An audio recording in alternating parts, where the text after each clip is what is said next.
My name is Cleo Sage.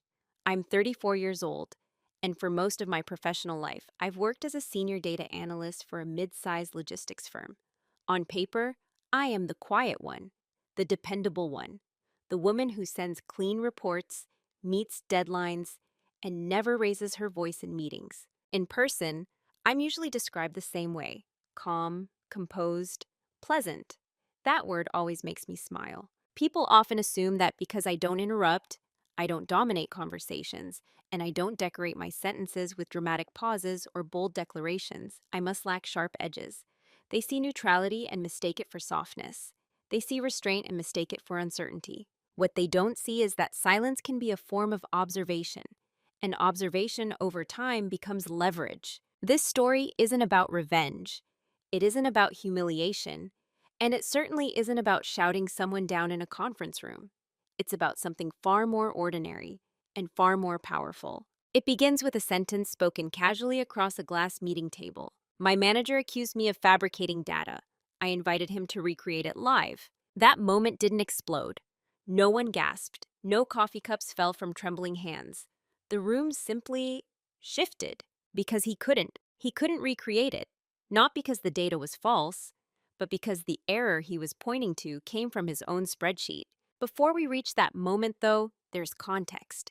There's the long, quiet accumulation of small dismissal. There's the normalization of subtle disrespect. There's the role I was expected to play, and the decision I made not to resist it openly, but to understand it completely. This is a story about professional invisibility, about being underestimated in rooms where perception matters more than truth, and about what happens when patience stops being passive and becomes intentional. If you've ever been spoken over, if you've ever felt your competence quietly questioned, if you've ever been told, gently and indirectly, to stay in your place, you might recognize parts of yourself here. I won't dramatize what happened. I won't exaggerate anyone's cruelty. Most of it was subtle. Most of it was polite. That's what made it powerful. And that's what made the reversal inevitable. Tell me, have you ever realized that someone underestimated you long before they realized you were paying attention? To them, I was safe. That's the simplest way I can explain it. In our Monday executive briefings, I sat 3 seats down from my manager, Daniel. I never fought for the chair closest to the screen. I didn't need proximity to be effective. I sent my reports 24 hours in advance, color-coded, annotated, with footnotes explaining assumptions most people never read. They called me thorough. They called me steady. They called me reliable. No one ever called me strategic. In meetings, I spoke when asked, not because I lacked thoughts, but because I had learned something early in my career. When you speak less, people reveal more. So I listened. I watched who interrupted whom. I noticed which metrics Daniel repeated as if they were his discoveries. I noticed which charts he skipped when they complicated his narrative. I wasn't invisible. I was backgrounded. There's a difference. In corporate environments, backgrounded people are useful. We're the infrastructure. The quiet ones who make sure dashboards update correctly. The ones who double-check formulas at 10:47 p.m. before a board presentation. The ones who receive Slack messages that start with, "Quick question," and end with 2 hours of unpaid cognitive labor. I didn't resent it, not at first. I had built a reputation for accuracy. If a number came from me, it held. And because of that, Daniel trusted me, at least operationally. He delegated entire reporting pipelines to me: revenue forecasts, regional performance analysis, error tracking systems. But trust and respect aren't the same thing. Trust says, I know you'll handle it. Respect says, I understand what it took. I was given the first, rarely the second. In quarterly reviews, Daniel would summarize our analytical improvements. He'd reference his team's new validation protocols. He never explicitly erased me. He simply absorbed the credit. It was subtle enough that calling it out would sound petty, and so I stayed quiet. Not because I didn't see it, because I did. There's a particular experience that comes with being competent and calm at the same time. People start assuming your composure is permanent, that your silence means agreement, that your restraint means acceptance. It becomes easy to project onto you. I was the one who wouldn't push back, the one who wouldn't challenge a narrative in front of senior leadership, the one who would fix an error quietly instead of asking how it happened. They weren't wrong yet. What they didn't realize was that every time I corrected a misaligned dataset, I traced its origin. Every time a projection changed unexpectedly, I documented the source file. Every time a formula was overwritten in a shared spreadsheet, I restored the version history and saved a private copy. Not because I anticipated conflict, because precision is a habit. To Daniel, I was the dependable analyst who preferred numbers to politics. To the team, I was the calm woman with the mechanical pencil who annotated everything in the margins. What I was becoming, slowly and without announcement, was someone who understood the entire reporting ecosystem better than anyone else in that room, including him. But at that point, none of them saw me as a threat. I was safe, background, predictable, and in their minds, replaceable. The first cut wasn't loud. It happened on a Wednesday afternoon, in a meeting that wasn't even particularly important. We were reviewing quarterly regional performance. Nothing controversial, just routine slides, projections, and commentary. I had built the model behind the forecast, 6 linked sheets, 3 external data feeds, and a validation layer that flagged outliers in red. Daniel was presenting. On slide 12, he paused. "There's an inconsistency here," he said lightly, tapping the screen. "Looks like a reporting inflation in the Midwest region. We'll need to tighten up our data verification process." There it was. Small, clean, almost administrative. The number he was referring to had increased by 2.3%. It wasn't inflation. It was the result of a late vendor reconciliation file that had been manually uploaded by him. I knew that because I had seen the upload timestamp. I also knew that if I corrected him publicly, it would shift the energy of the room. Not dramatically, but enough to create tension, enough to make it look like I was defending myself rather than clarifying the system. So I waited. After the meeting, I walked back to my desk. I opened the shared drive. I pulled the version history, and there it was. Daniel's username, manual override, Tuesday, 9:14 p.m. I didn't feel angry. I felt where? Later that afternoon, he stopped by my desk. "Hey, Cleo," he said casually, leaning against the partition. "Just double-check that Midwest variance before the board deck goes out. We can't have errors slipping through." Errors. Plural. I nodded. Of course. I didn't mention the upload. I didn't mention the override. I didn't mention that the formula chain had been temporarily broken by a manual paste operation. I simply fixed it. And then I did something new. I saved a copy. Not out of paranoia, not yet, but because something about the phrasing lingered. We can't have errors slipping through. The implication was gentle, shared responsibility. But the ownership subtly drifted toward me. That evening, I printed the revision logs. I highlighted timestamps with my mechanical pencil. I placed the pages in a thin folder in my drawer. Again, not as ammunition, as clarity. In the following weeks, the pattern repeated in small ways. A chart labeled Cleo's revised estimate when it had been adjusted after executive feedback. A passing comment in a meeting, "We're still refining the validation process." Always vague, always neutral, never direct. No one else seemed to notice, because nothing overt had happened. There were no accusations, no raised voices, no disciplinary emails, just a slow redirection of accountability. And here's the part that mattered most. I didn't confront him, not because I was afraid, but because I was studying the architecture of the behavior. Was this accidental? Was it a habit? Was it convenience? Or was it strategy? You can't answer those questions in a single moment. You answer them by repeating. So I watched. I kept doing my work. I kept delivering clean reports. I kept my tone even, my posture relaxed, my responses brief. And every time something was subtly reframed as my oversight, I documented it. Not dramatically, methodically. The first small cut didn't hurt, but it told me where the blade was. The second time it happened, no one blinked. That's how normalization works. We were in a cross-functional sync with operations and finance. Different departments, same polished conference table, same filtered sunlight through the glass walls. Daniel was walking through a summary slide I had sent him the night before. Halfway through, he frowned slightly. "Cleo, can you explain why the error rate spiked in Q2? He asked, projecting the chart onto the screen. It hadn't spiked, it had corrected. In Q1, a backlog of unlogged incidents had been entered retroactively. The system recorded them in Q2 for technical reasons, which I had explained in my notes twice. But explanations and footnotes don't always survive when slides are copied and reformatted. It didn't spike, I said evenly. Those were backdated entries from the Q1 audit. The system logged them upon reconciliation. A few people nodded, someone scribbled a note. Daniel tilted his head. Right, but we should have anticipated how that would look on the chart. We. That word again? I felt the room shift. Not against me, but away from clarity. It wasn't about right or wrong anymore. It was about optics. I did include that context in the appendix, I replied. He smiled politely. Let's make sure we're surfacing that more clearly next time. Next time. It was subtle, almost graceful. A reframing of technical reality into a presentation flaw.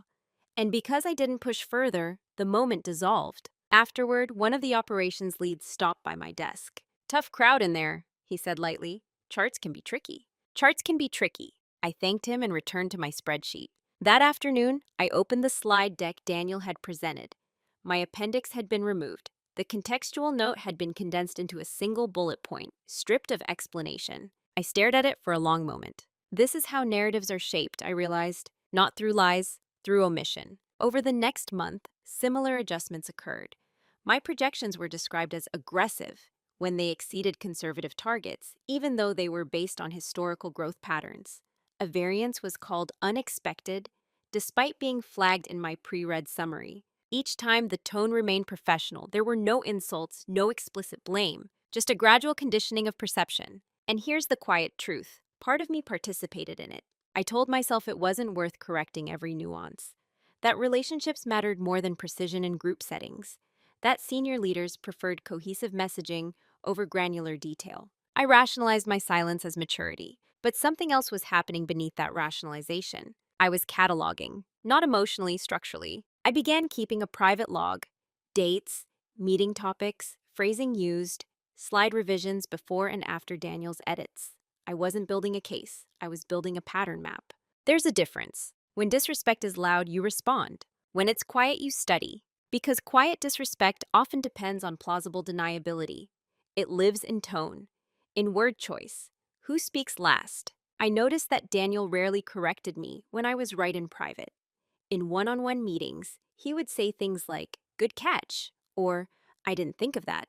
But in group settings, he positioned himself as the filter, the interpreter of my work. It wasn't malicious in the cinematic sense. He wasn't a villain. He was comfortable with being the face, comfortable with absorbing credit, comfortable with redirecting ambiguity downward, and I was the easiest place for ambiguity to land, because I didn't resist it. Not yet. Normalization doesn't feel dramatic. It feels administrative. It feels like small adjustments to tone and framing. It feels like letting one comment go because it's not technically wrong, until one day, the cumulative effect shifts how everyone sees you. By then, the role has been assigned, and you've either accepted it or you've been preparing to redefine it. Roles in corporate environments are rarely written down. They're inferred. Over time, I began to understand mine. I was the stabilizer. When a projection felt too optimistic, I would temper it. When operations missed a target, I would contextualize it. When a metric underperformed, I would reevaluate the assumptions. Notice the language. I was never the visionary, never the strategic architect. I was the one who made numbers behave. The quiet technician who translated chaos into charts clean enough for executive digestion. Reliable, useful, invisible. Daniel leaned into that structure naturally. He would present bold narratives, growth curves, expansion possibilities, performance arcs. And when something didn't align perfectly, he would glance at me. Cleo will refine that. Refine, as if the numbers were raw ore, and I was the one tasked with polishing them after the real thinking had been done. In reality, most of the thinking had already happened before he opened PowerPoint.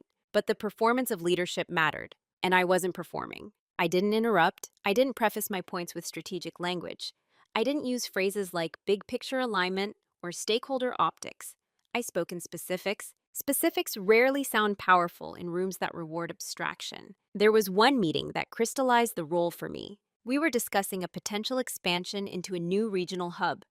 The financial model was complex, labor cost variables, shipping route volatility, and warehouse lease escalations. I had spent 2 weeks stress testing the model under different economic scenarios. When Daniel presented the plan, he framed it as a bold but manageable risk. Then someone from finance asked, "What's the downside exposure if fuel costs spike 12% year over year?" Daniel paused. He turned slightly toward me, not fully, just enough. "Cleo's run some sensitivity scenarios." All eyes shifted. I explained calmly that at a 12% fuel increase, the margin would compress by 3.8%, unless offset by renegotiated carrier contracts or incremental pricing adjustments. The CFO nodded, so we're exposed. I clarified, temporarily. If mitigation strategies activate within 2 quarters, the exposure narrows. Daniel smiled. That's why we have Cleo. It was said as a compliment.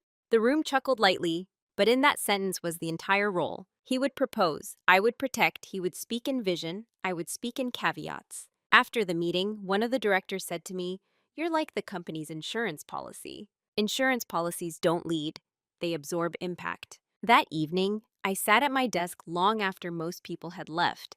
The city lights reflected against the glass walls. I opened the expansion model again, not to adjust it, but to look at it differently. I realized something uncomfortable. I had accepted the role because it aligned with my strengths: precision, risk mitigation, structural integrity.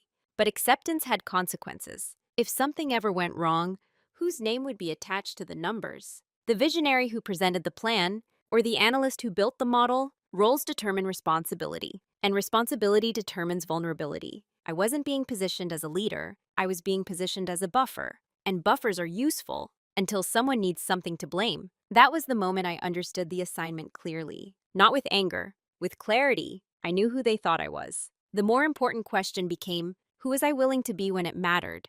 The shift didn't happen in a meeting. It happened on a Tuesday morning at 7:12 a.m., alone at my desk, before the office lights had fully warmed. I had arrived early to finalize the monthly performance dashboard. The building was quiet in a way that felt almost sacred. No Slack notifications, no footsteps in the hallway, no polite laughter drifting over cubicle walls. Just the hum of the HVAC system and the faint glow of my monitor. I was reviewing a consolidated revenue sheet when I noticed a discrepancy in the North Central region totals. Not dramatic, just a variance of $148,000. Small relative to total revenue, but structurally inconsistent.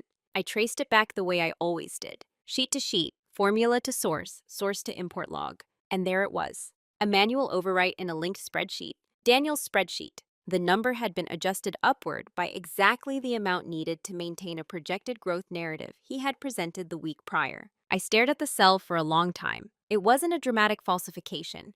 It wasn't fraud in the cinematic sense.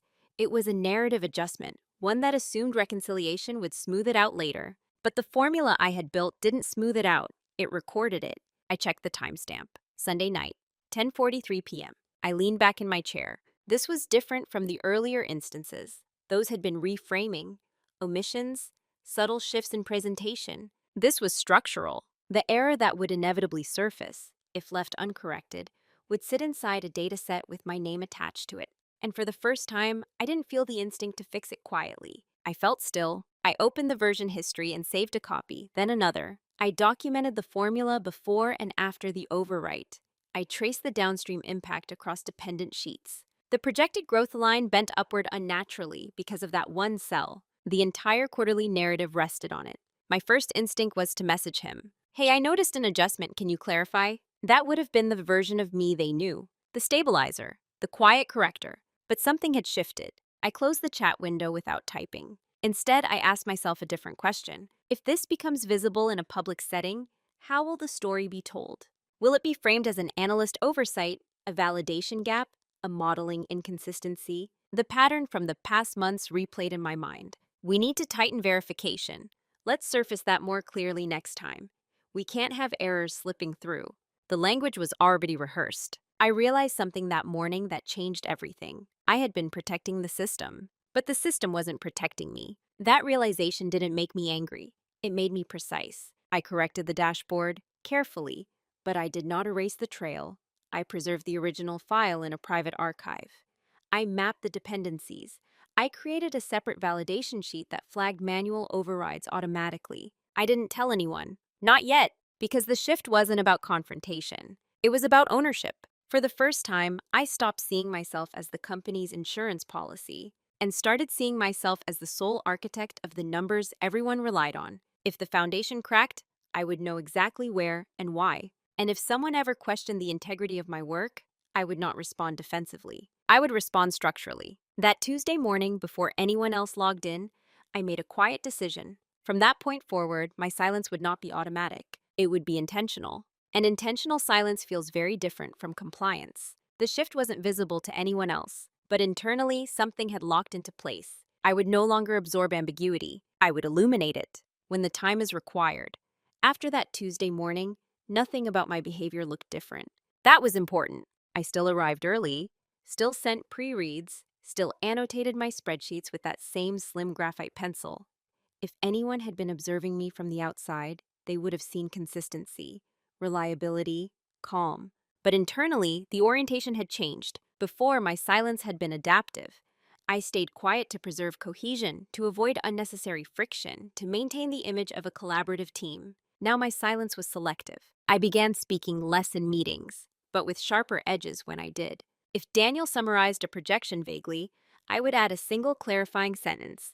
Not corrective, just precise. The 4.2% growth assumes stable fuel costs and no manual adjustments to regional imports. That last phrase would hang gently in the air. No accusation, no direct reference, just language. He would nod, sometimes too quickly. Others wouldn't notice the nuance, but he would, and I could see it. The faint tightening around his eyes when I mentioned validation layers or version history. Silence became a form of positioning. I stopped rushing to fix small misinterpretations in real time. Instead, I let certain statements land. I let them exist on record. I documented what was said, when it was said, and what data supported it. Not obsessively, strategically. There's a difference between being quiet because you're unsure and being quiet because you're confident. One shrinks, the other waits. Daniel, on the other hand, interpreted my reduced interjections as comfort, as alignment. He grew more expansive in his presentations, more willing to adjust numbers late in the process to simplify the story. Simplify. That word started appearing more often. Let's simplify this forecast. Let's smooth that variance so it's easier to digest. We don't need to overwhelm them with technicalities. Each time I responded the same way, calm, measured, neutral. I'll make sure the underlying data reflects whatever narrative we choose. Reflects, not supports, not creates. Reflects. It was subtle. But language shapes perception, and perception shapes accountability. I also began building something new in the background, an automated audit layer. Quietly embedded into our shared reporting system was a hidden sheet that tracked manual overrides, time-stamped them, and preserved original values. It didn't block edits, it didn't alert anyone. It was simply recorded. If someone changed a number at 10:43 p.m. on a Sunday, the system would know, and so would I. The key to quiet dominance isn't aggression, it's architecture. If you design the system correctly, truth doesn't need defending. It reveals itself. There were moments when I considered addressing the pattern directly, scheduling a one-on-one, saying calmly, I've noticed some manual adjustments that create exposure for the team. But I didn't, because direct confrontation, at that stage, would still frame it as a disagreement between two professionals. What I was witnessing wasn't a disagreement. It was a dependency. Daniel depended on my silence, on my willingness to correct quietly, on my reluctance to escalate ambiguity. Once I recognized that dependency, I understood something else. If I withdrew the automatic correction, if I simply insisted on transparency in real time, the dynamic would change. Not explosively, but irreversibly. And so I waited. Not for him to make a mistake, but for the moment, a narrative would collide with structure in a way that couldn't be smoothed over with language. Silence, when chosen deliberately, creates space. And in space, patterns become visible. He mistook my quiet for compliance. It wasn't. It was calibration.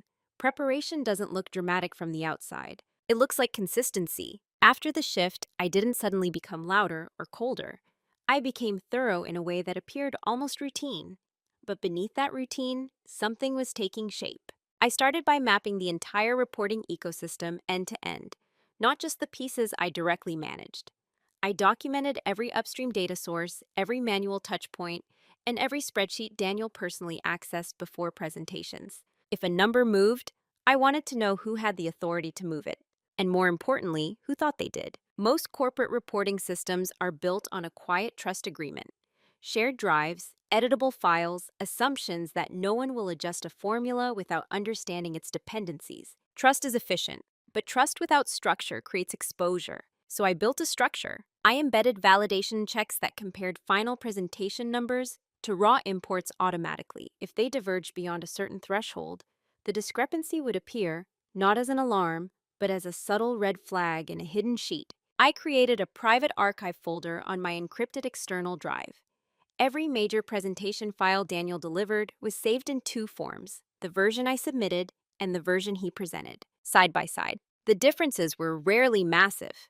A percentage point adjusted here, a smoothing formula was inserted there, a contextual note was removed. But patterns don't need to be dramatic to be meaningful. I also began studying something I had previously ignored: tone. I replayed recordings of meetings, not to analyze conflict, but to track phrasing. We need to simplify. Let's not get lost in the weeds. I trust Cleo's numbers, but that last phrase appeared more often than I expected. I trust Cleo's numbers, but the but always introduced uncertainty, a hedge, a reframing, trust followed by doubt. It's a powerful rhetorical structure.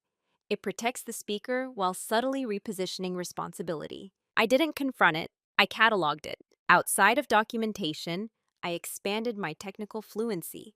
I enrolled in an advanced data governance certification course, quietly, at night.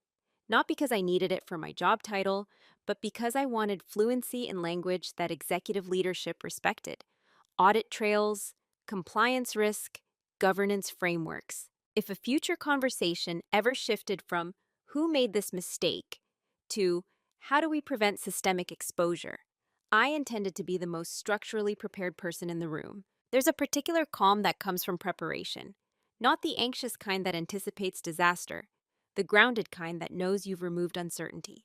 Daniel never noticed any of this. To him, I was still the steady analyst refining models. If anything, my decreased interruptions made him more comfortable. He spoke more freely in executive settings, adjusted numbers more confidently. Confidence grows quickly when it goes unchallenged. One afternoon, during a prep session for a board review, he said something that clarified everything. "We just need the story to land cleanly," he said, scrolling through slides. "Details can live in the appendix." Details. That word again. I looked at the projection he had just cleaned.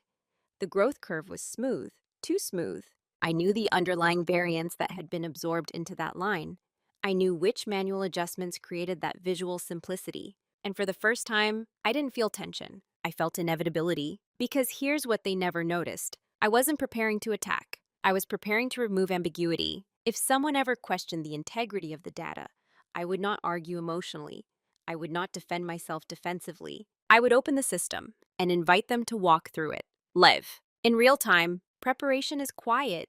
It's repetitive. It's invisible until the moment it isn't. By the time anyone realized there was a deeper structure beneath the slides, it would already be complete. I wasn't building leverage against a person. I was building clarity against a pattern. And clarity, once exposed, doesn't require volume. It requires access. They never noticed the architecture forming beneath their narratives. But I did. Every cell, every timestamp, every version history log. When the moment came, I wouldn't need to accuse. I would only need to ask one question: would you like to recreate that live? And I would already know the answer. The reveal didn't happen in a conference room. It happened in my apartment, on a Thursday night, with my laptop balanced on the edge of my kitchen table and a cup of tea going cold beside me. I wasn't searching for anything dramatic. I was conducting what had become a habit: a full system reconciliation before a major board presentation. The deck was scheduled for Monday morning. Daniel had finalized the slides earlier that day and sent them to me with a brief message: take one last look for any inconsistencies. Any inconsistencies. I opened the presentation file he intended to use. Then I opened my archived version, the one I had originally delivered. Side by side, I began tracing the differences. Revenue projections, adjusted upward by 1.7%. Regional cost assumptions, smoothed. A variance explanation slide, removed. None of it screamed misconduct. Each change was defensible in isolation, but together, they created a narrative arc that felt engineered. Then I reached slide 17. A bold red annotation box sat beneath a quarterly summary table. Data anomaly flagged by analytics team, investigating source. My name wasn't written there, but it didn't need to be. The analytics team meant me. The anomaly was a discrepancy in distribution cost ratios, one that hadn't existed in my version. I cross-referenced the spreadsheet feeding that slide, and there it was. A formula in the cost allocation sheet had been replaced with a static value. The overwritten number traced back to a cell in Daniel's personal workbook, the same workbook he often used to simplify presentation visuals before merging them into the master file. I followed the chain carefully. The overwritten formula broke the automatic reconciliation layer I had built, because the new value matched the expected output, temporarily. It was elegant in its simplicity, until I opened the hidden audit sheet. The manual override had been logged, time-stamped, linked to his username. I stared at the data trail quietly. This wasn't just narrative smoothing. This created an inconsistency that could, under scrutiny, be framed as a fabrication. And because the slide referenced an analytics team anomaly, the implication would land squarely on me. That was the private reveal. Not that he had adjusted numbers, but he had already positioned the potential fallout. I leaned back in my chair and let the realization settle. He wasn't consciously setting a trap. I don't believe that. What he was doing was protecting the story. And in protecting the story, he had created structural exposure. The exposure had a direction, downward. For the first time, the pattern wasn't subtle. It was architectural. If that slide were presented and someone asked for clarification, the explanation would likely be, "We're looking into it. Cleo's team is reviewing the anomaly." Reviewing an anomaly caused by his own overwrite. I didn't feel outrage. I felt clarity. I exported the full audit trail. I saved version histories as PDFs. I documented the original formula, the overwritten value, and the downstream effect on the slide narrative. Then I did something unexpected. I closed my laptop. No email, no late-night message, no passive-aggressive note, because reacting immediately would place me back into the stabilizer role, quietly fixing, quietly absorbing. Instead, I decided to wait. The board presentation would include a live Q&A session. The CFO was detail-oriented.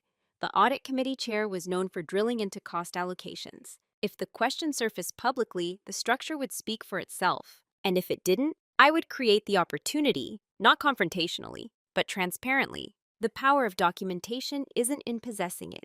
It's in knowing you can open it without fear. That night, as the city hummed outside my window, I realized something fundamental. I no longer needed to defend my competence. I needed to defend the integrity of the system. And if someone accused me of fabricating data, I would not argue. I would invite.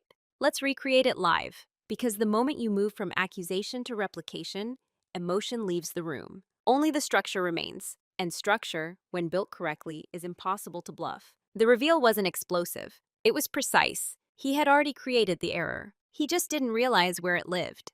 There are always multiple paths available before a moment becomes irreversible. That Friday morning, I listed them quietly in my mind. Option 1. Email Daniel privately. Attach screenshots, clarify the overwrite. Give him the opportunity to correct the slide before Monday. Preserve the team dynamic. Protect him from exposure. Option 2. Escalate discreetly to the CFO. Frame it as a governance risk. Position myself as proactive. Trigger an internal review before the board meeting. Option 3. Say nothing. Let the presentation unfold. Allow the narrative to move forward unchallenged and trust that the anomaly would dissolve in the background noise of quarterly reporting. Each option had advantages. Each option had costs. The first preserved harmony, but reinforced the pattern. I would once again become the quiet absorber of ambiguity. The second protected the company structurally, but would brand me as adversarial. Escalation changes how you are seen, even when justified. The third was the most dangerous. Silence without preparation is surrender. But there was a fourth option, one that didn't require accusation or escalation, one that relied entirely on transparency. If the anomaly slide surfaced during Q&A, and it would, because red boxes attract attention, I could respond with a single sentence. I'd be happy to recreate that calculation live so we can see where the variance originated. No blame, no edge. Just replication. Replication is neutral. It removes tone. It removes interpretation. It removes narrative framing. It asks only one thing. Does the math hold? And if it doesn't, the system will reveal where it breaks. I thought about the past year, the subtle reframing, the gentle hedges, the we need to simplify language. I thought about the role I had been assigned. Reliable, useful, invisible. If I emailed him privately, I would remain invisible. If I escalated, I would become oppositional. But if I invited replication in a public forum, I would become something else entirely. Accountable. And accountability, when calm, is disarming. The risk, of course, was that I would be wrong, that I had misread the overwrite, that under live scrutiny, something would surface that I hadn't anticipated. So I double-checked everything. I ran the numbers from scratch. I rebuilt the cost allocation model independently in a clean workbook. I verified import logs. I traced dependencies manually. Every path led back to the same overwritten cell in his spreadsheet. The error wasn't random. It had a fingerprint. By late afternoon, my decision was made, not emotionally, but structurally. I would not preemptively correct the slide. I would not warn him. I would not escalate. I would prepare. I saved a clean copy of the master dataset on a secure drive. I rehearsed the steps required to recreate the calculation from raw import to final ratio. I timed myself. 4 minutes and 20 seconds. That's how long it would take to walk from base data to the number in question. 4 minutes to dismantle ambiguity. 4 minutes to clarify authorship. On Monday, if the question came, I would not defend myself. I would invite him to open the spreadsheet.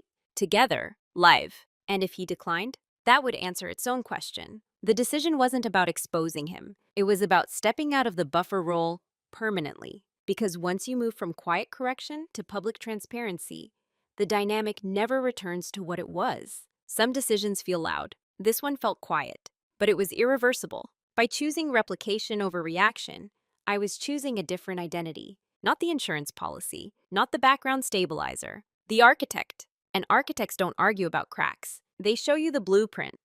The weekend before the board meeting was uneventful on the surface. No dramatic emails, no urgent calls. Daniel sent a brief message Sunday evening. Deck finalized. Appreciate the extra review. I replied with a single line. Numbers reconciled to master dataset. Reconciled. Not approved, not endorsed, not validated. Just reconciled. Language matters. Behind that calm exchange, though, I was finishing something far more important than slide formatting. I created a duplicate of the master reporting file in a clean, presentation-ready format. No hidden sheets visible at first glance. No red flags exposed prematurely, just structure. Then, beneath the visible tabs, I ensured the audit layer was fully functional and easily navigable. If we needed to drill down live, I wanted the pathway to be frictionless. Click Import Log, click Version History, click Overwrite Record. 4 minutes and 20 seconds. I also did something that felt almost ceremonial. I printed the cost allocation sheet, the original formula version, and the overwritten version. I placed them in a slim black folder. The pages were clean, highlighted only where necessary, no dramatic annotations. If technology failed, paper would not. On Monday morning, I arrived 15 minutes earlier than usual. The boardroom was already partially set up: coffee, bottled water, printed agendas. I connected my laptop to the secondary display port without announcing it, not to override Daniel's presentation, but to ensure seamless access if needed. He walked in shortly after, confident, composed. "Big day?" he said lightly. I replied, offering a small nod. He looked relaxed. Why wouldn't he? From his perspective, the narrative was clean. Growth steady, costs managed. The red anomaly box is positioned as a proactive discovery by analytic. Proactive. That word almost made me smile. The meeting began as expected. Revenue summary, regional expansion update, operational efficiencies. Then slide 17 appeared. The red annotation box glowed softly against the white background. The audit committee chair leaned forward. "Can you elaborate on this distribution cost anomaly?" There it was, the moment I had rehearsed. Daniel began speaking before I did. We identified a variance in the cost allocation ratios. Cleo's team has been reviewing the inputs to determine whether it's a data issue or a modeling artifact. Cleo's team, reviewing. I felt the room's attention settle.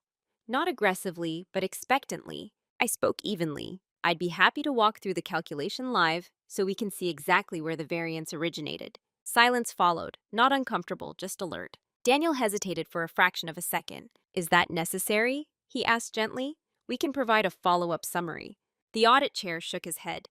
"If it's straightforward, let's take a look now." Straightforward. I turned my laptop screen outward and mirrored it to the display. "No rush, no edge." "Of course," I said. Inside, I felt no adrenaline spike, only clarity. Because moving in silence isn't about waiting for conflict. It's about preparing so thoroughly that when conflict arrives, it feels procedural, not personal. As I opened the master dataset, navigating calmly toward the cost allocation sheet, I understood something fully for the first time. No one in that room knew how much architecture existed beneath the slides. They were about to. And architecture, once revealed, changes perception permanently. This wasn't a confrontation. It was a demonstration. And demonstration doesn't shout. It simply runs the numbers. When you demonstrate something live, the room changes in ways that aren't immediately visible. I opened the raw import file first. "Here's the original distribution cost data, as received from operations," I said, zooming in slightly so the board could see timestamps.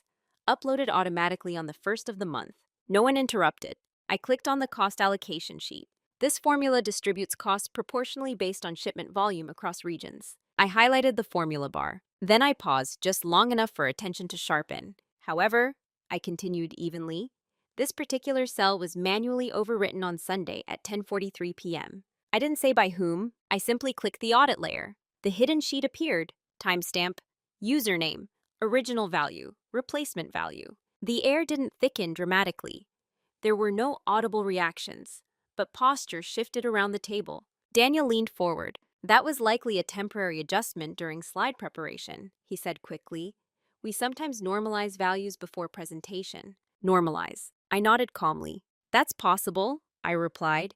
The challenge is that once the formula is replaced with a static value, the reconciliation layer can't verify upstream changes, which is why the anomaly appeared. I returned to the original formula version I had archived. In the intact model, the ratio calculates to 18.6%. The static value adjusted it to 17.9%, which creates the visual smoothing effect. Smoothing effect. Again, no accusation, just math. The audit chair cleared his throat. So the anomaly wasn't a data import issue? No, I said gently. The import data was consistent. The variance came from the overwritten formula. I let the sentence end there. No names, no heat. Daniel's expression was composed, but I could see the recalibration happening behind his eyes. The narrative had shifted, not explosively, but structurally. For the first time, the system wasn't abstract. It was visible, and visibility changes consequences. The CFO leaned back. Going forward, she said, we should ensure that presentation adjustments don't bypass validation layers. Cleo, can you implement a lock on formula cells before board distribution? Yes, I answered. That can be done. Notice what had just happened. The responsibility moved upward, not toward blame, but toward governance. The anomaly was no longer a vague analytics issue. It was a process exposure, and process exposure lives in leadership. The meeting continued, other slides were reviewed, questions were asked, but something subtle had shifted in the room's alignment. When Daniel spoke afterward, his language changed. He referenced the model Cleo built. He mentioned the validation safeguards in place.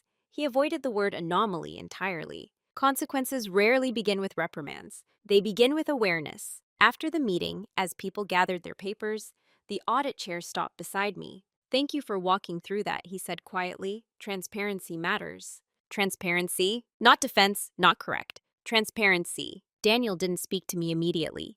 He remained near the screen, closing his laptop more slowly than usual. Later that afternoon, he sent a short message. Let's sync tomorrow about tightening presentation workflows. Workflows? The language had evolved again. That evening, I sat at my desk reviewing nothing in particular. The office buzzed as usual. Slack notifications blinked. Phones rang. Externally, everything appeared normal. But internally, the dynamic had changed permanently. Because once you've demonstrated that the structure can be open live, once you've shown that the system doesn't bend quietly, future adjustments carry weight. People think consequences are loud. They aren't. There are subtle shifts in how often your name is attached to caveats, in how carefully others phrase their assumptions, in how quickly narratives are double-checked before being spoken aloud. The consequences had begun, not because I accused anyone, but because I invited replication, and replication removed ambiguity. From that point forward, silence would be interpreted differently, not as compliance, but as capacity. The days following the board meeting were quiet in a way that felt unfamiliar. No one addressed the incident directly. There was no formal reprimand, no HR meeting, no dramatic fallout. But the recalibration was unmistakable. On Wednesday morning, Daniel called a team meeting. We're implementing a few process updates, he began, standing near the whiteboard instead of sitting at the head of the table. Going forward, all financial models will have locked formula cells prior to executive distribution. Any manual presentation adjustments will require a change log. Change log. The phrase lingered. No one objected. No one questioned the necessity. In fact, several heads nodded. Structure protects everyone. That was the new framing. What Daniel didn't realize, or perhaps realized too late, was that the shift wasn't procedural. It was perceptual. In the days before the meeting, if someone had asked where the analytics risk lived, the room would have looked in my direction. Now, if someone asked, the answer would involve governance, oversight, and approval layers above me. Responsibility had been redistributed, and once responsibility moves upward, it doesn't slide back down easily. He tried in small ways to regain narrative control. In one cross-functional meeting, he said lightly, "Good catch on that variance last week, Cleo." I met his gaze calmly. "It wasn't a catch," I replied. "It was just the model functioning as designed." Functioning as designed. There's something disarming about refusing praise when it's framed as damage control, because praise can be a soft reset, a way to close a chapter without acknowledging what happened inside it. I didn't need praise. I needed clarity to remain intact. Privately, I could sense Daniel's recalculation. His edits became less frequent. When he adjusted the slides, he asked first, "Does this impact the underlying formula?" The question was careful. That word, impact, had replaced simplify. The panic, if it existed, never surfaced theatrically. It showed up in hesitation, in extra review cycles, in forwarded emails where he looped me in explicitly. For him, the irreversibility wasn't about embarrassment. It was about dependency exposure. He had relied on the assumption that I would always absorb friction quietly. Once that assumption was disproven, without confrontation, without accusation, he couldn't restore it. You can't unknow that someone is willing to open the system live. You can't return to casual adjustments after the architecture has been displayed. One afternoon, I overheard a director say in the hallway, "We should probably run that by Cleo before finalizing." Before finalizing, the phrasing had shifted from after. That's how you know it's too late to fix a perception gap. Not when someone apologizes, but when behavior changes preemptively. Daniel requested a one-on-one meeting that Friday. We sat across from each other in the small conference room near the windows. The city skyline reflected faintly against the glass. "I think last week caught us off guard," he said carefully. "We both want the same thing, clean reporting." I nodded. "Yes." He paused. "I don't want there to be any sense that your work is being reframed." Reframed. It was the closest he had come to acknowledging the pattern. "I appreciate that," I said calmly. "The model works best when the structure remains intact." I didn't mention the overwrite. I didn't mention the slide. I didn't mention the red annotation box. Because I didn't need to. He knew. And that knowledge is heavier than accusation. Too late to fix it doesn't mean too late to recover professionally. It means too late to return to the old dynamic. The buffer role was gone. The stabilizer who quietly corrected behind the scenes was gone. In her place was something simpler. The architect who would open the blueprint if questioned. And once a blueprint has been unrolled on the table, you can't pretend the building stands by magic. You have to respect the design, whether you built it or not. The real confrontation didn't happen in the boardroom. It happened 2 weeks later, in a smaller executive strategy session where there were no external stakeholders, just senior leadership and department heads. The agenda included next quarter's expansion forecast. Daniel had prepared the slides, but this time something was different. He didn't send them to me for final polish. He sent them with a question. "Can we review the model together before distribution?" Together. We sat side by side in the conference room, laptops open, the city muted behind the glass. He navigated to the cost projection sheet carefully. "I've made some adjustments to reflect marketing's updated assumptions," he said.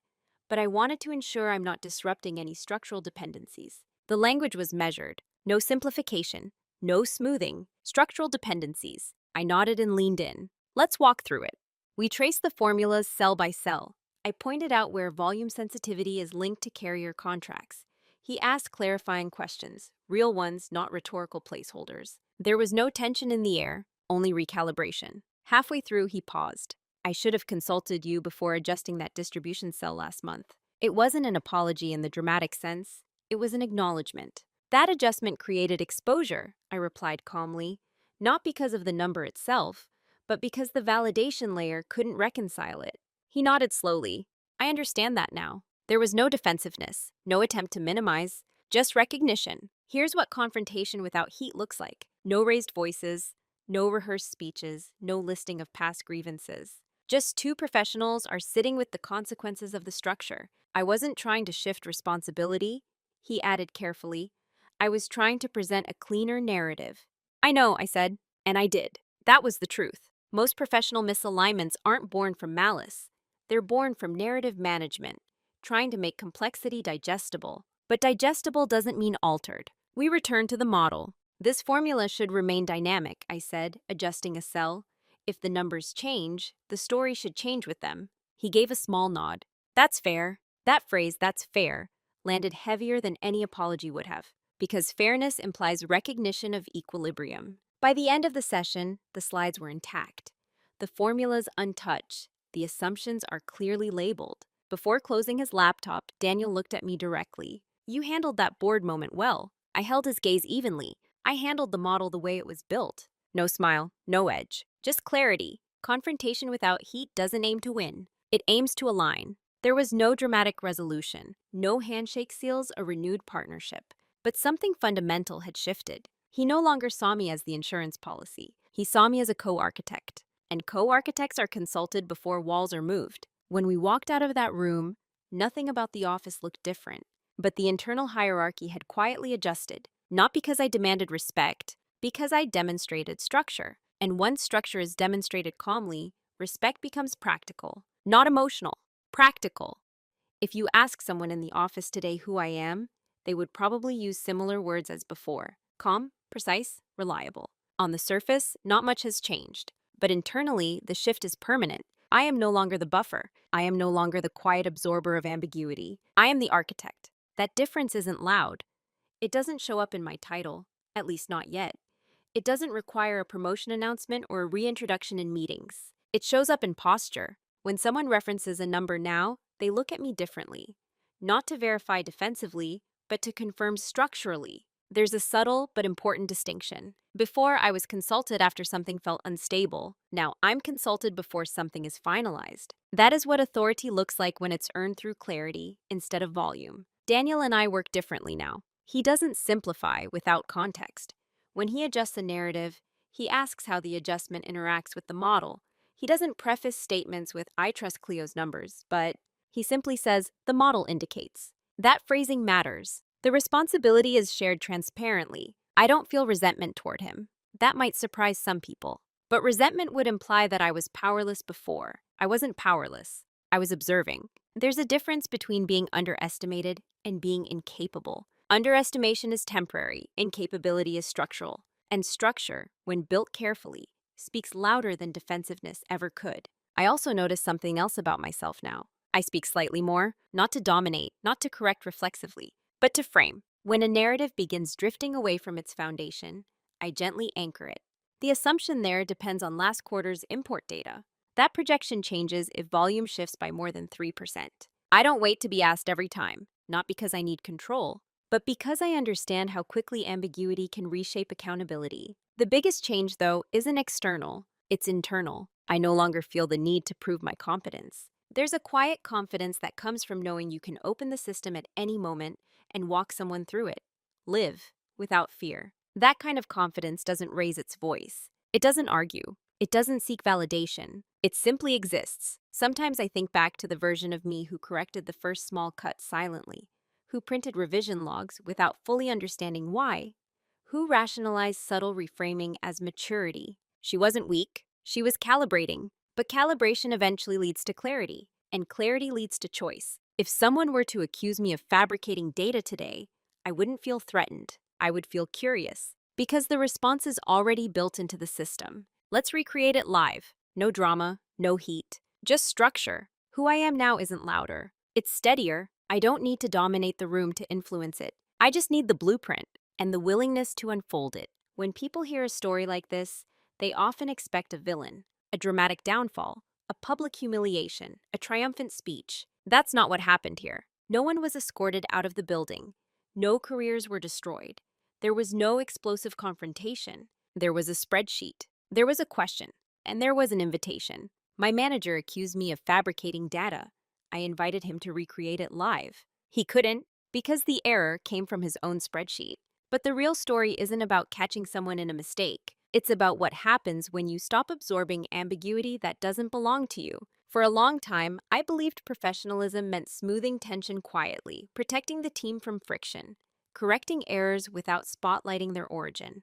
And sometimes that is professionalism. But sometimes professionalism means opening the system. Not aggressively, not emotionally, just transparently. Quiet dominance isn't about overpowering someone. It's about being so structurally prepared that when doubt appears, you don't defend yourself. You demonstrate.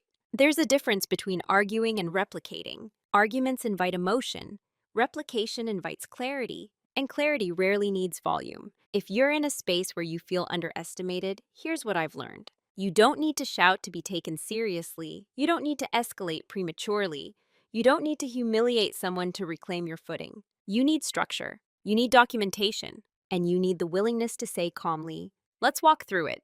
Because once you can walk through your work life without fear, the dynamic shifts permanently, not because you demanded respect, but because you demonstrated integrity. So I'm curious, have you ever been in a situation where you knew the truth, but the narrative wasn't leaning in your favor? And if that moment came again, would you defend yourself or would you recreate it live? Video của mình hôm nay đến đây là kết thúc. Nếu bạn thích video này, hãy cho mình xin một lượt like và một lượt đăng ký kênh. Hẹn gặp lại các bạn ở trong những video tiếp theo. Bye bye.